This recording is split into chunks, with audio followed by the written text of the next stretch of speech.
2, 3, 4. 1, 2, 3, 4. Hey, it's Georgia Lines and welcome to Intros, brought to you by Spark and Spotify. Today on the show we have the absolutely incredible Verity joining us. Verity, welcome to Intros. It is so good to have you here. Thank you so much for having me.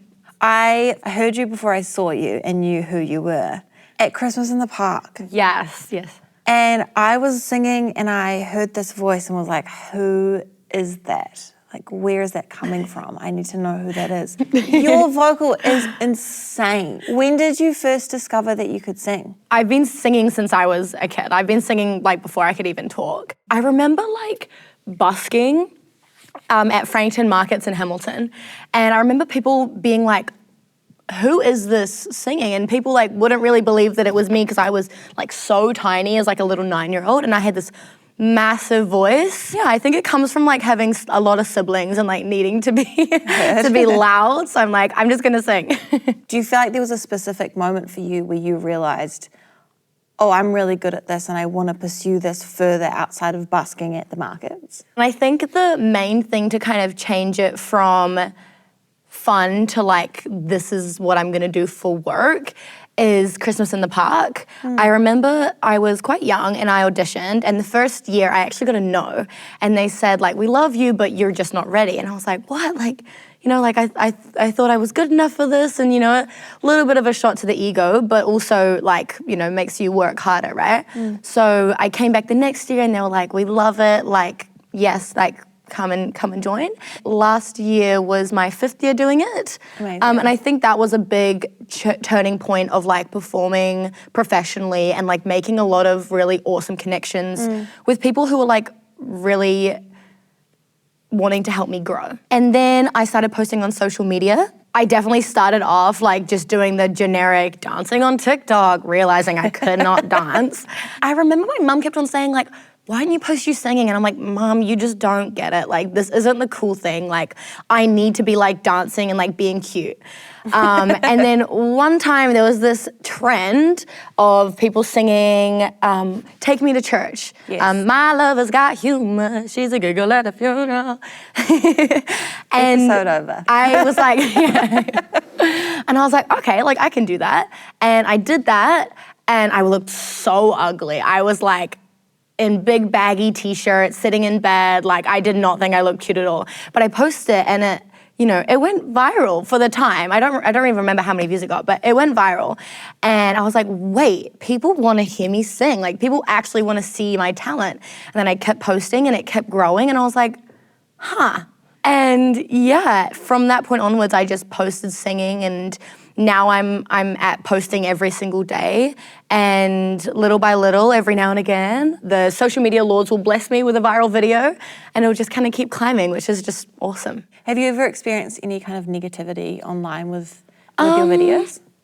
I mean, obviously, of course, but also I think the positiveness that I've received completely outweighs that. Yeah, and that's awesome. A lot of people do focus on the negative, and I've been there. You get 1,000 comments saying, oh my God, you're amazing, and you get 3 that are you're ugly and trash. Yeah. If you flip the switch, it's just as easy to reply to someone that loves you and go, thank you so much. I really appreciate it. So whenever I find the need to be bite back at a hater, I'm actually, there are people that love me that deserve my energy and my time so much more. 100%. Yeah. A lot of people might know you from the driver's license video that you posted. Can you tell us a little bit more about that? The driver's license video was such a crazy moment in my life. I was getting over a breakup, a pretty toxic, crazy breakup. There was one day, my bestie wanted to go to KFC for dinner, right? Love it. And I just happened to drive to the one that was right next to his house, right? And then while I was there, I was like, oh my God, it'd be funny if I sung driver's license outside his house. And I think people thought that I was parked outside of his house, which I did do, but not that time. Yeah, nice. So I recorded this video. I almost didn't post it because I was like, oh, my voice isn't it. And then it rocketed. And I was like, oh, people love the crazy. People love the drama. But yeah, and people loved it. So that's amazing. It was great. Has there ever been any kind of expectation for you when you've had a video go viral and it's done really well and then you go to put out another video and maybe Girl. it doesn't perform as well. Like, what happens for you in those moments? It's really easy to focus on, I'm not getting as many views. But also at the moment, nobody's getting as many views as they did 2 years ago because it's so oversaturated now. But to flip that and like make it positive, it's so much easier to find your niche and like your people, I think, from that. From my driver's license video and from my viral moments a couple years ago, I had a lot of people watch them, but it was a lot more difficult to gain fans because people were mass following, people were just liking everything they see. I think people are a little bit more picky now. So when people actually interact and actually tell you that they love you, I think it shows more of a connection that you've built through your music to them. But I think it's a lot easier now to create fans rather than just create mass amount of like followers. Yeah, for sure. Yeah. I'd love to hear about your songwriting process. Can you talk to me a little bit about that?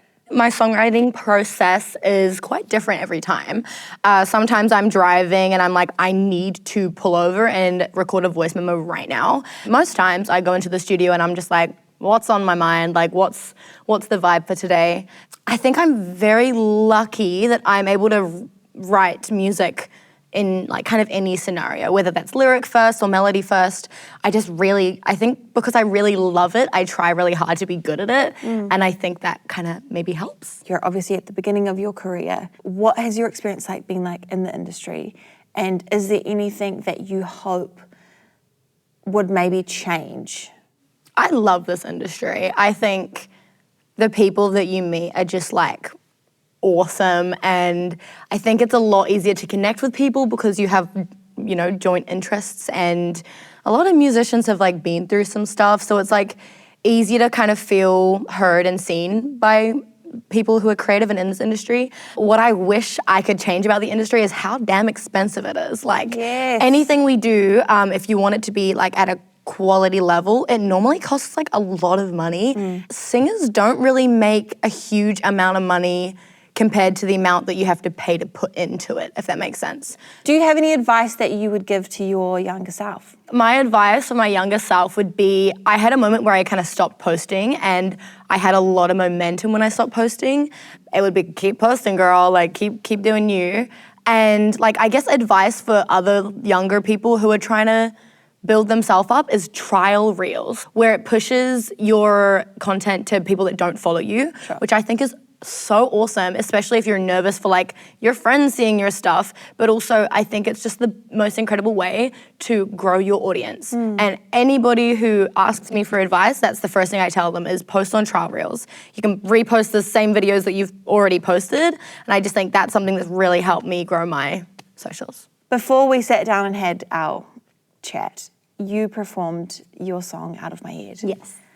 Honestly, didn't really have any words. Like listening to you and watching you perform, like you're amazing, like so mesmerizing. Your vocals are so powerful. You're an incredible storyteller. Can you tell us a little bit about that song and how you wrote it? Out of My Head was about that same ex-boyfriend. Nice. I was just obsessed with, I guess, how everything ended and like the drama of it all. And I honestly felt like bad for him. This song is kind of like an angry conversation with myself of like, girl, what are you doing? Like, why are you thinking about this? Get over it, like leave. And it's kind of like telling him, get out, leave.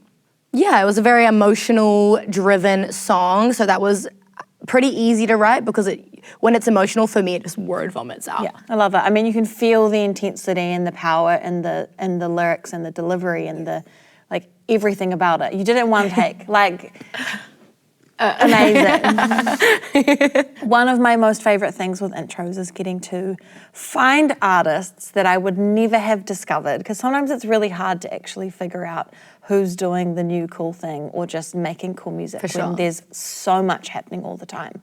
So I want to know from you, do you have an artist that you really love that you'd love to share with us? Do I have to say one, or can I like, can I have a handful? You can have a handful. Okay, perfect.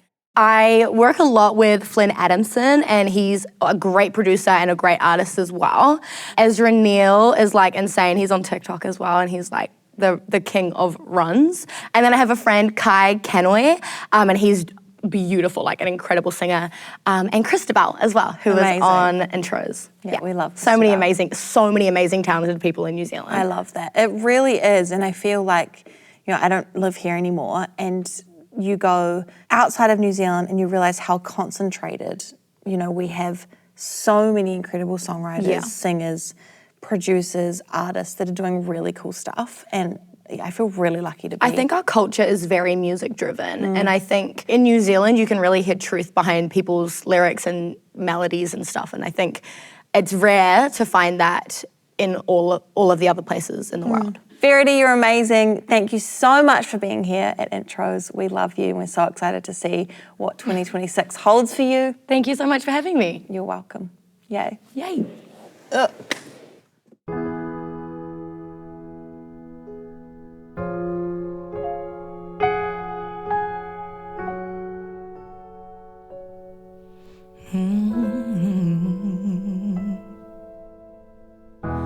Gave you so many chances, scared of the romantics. Oh, you were so dramatic, always being frantic.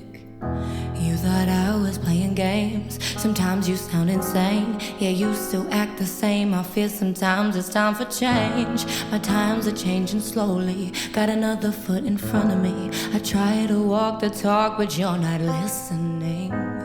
Believe me. Please, won't you get out of my head?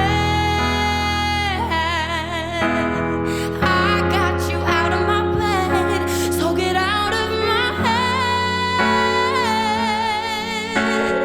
Won't you just get out of my head?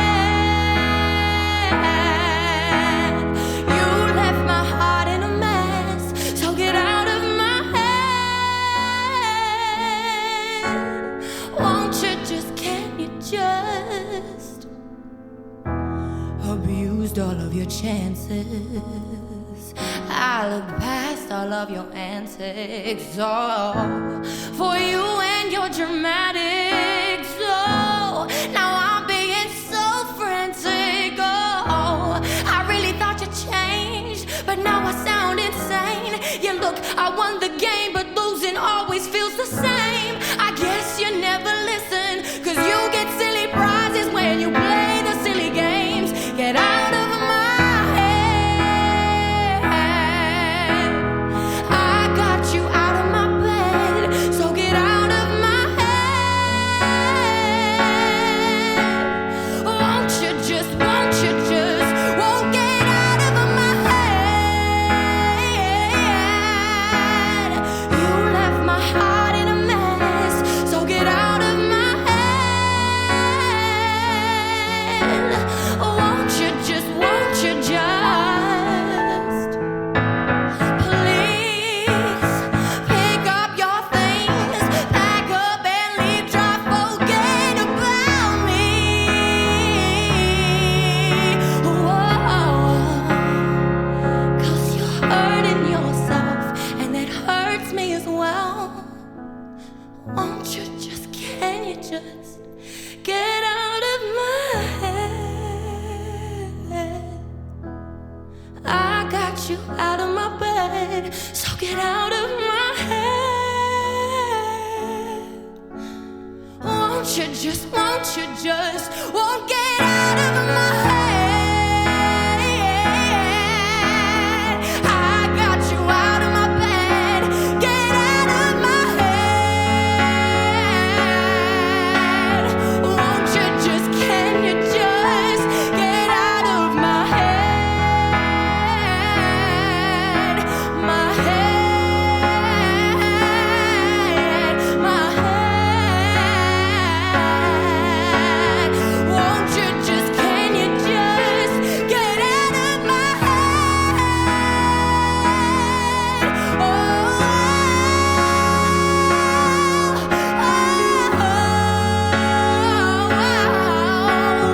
won't you can you just get out of my head?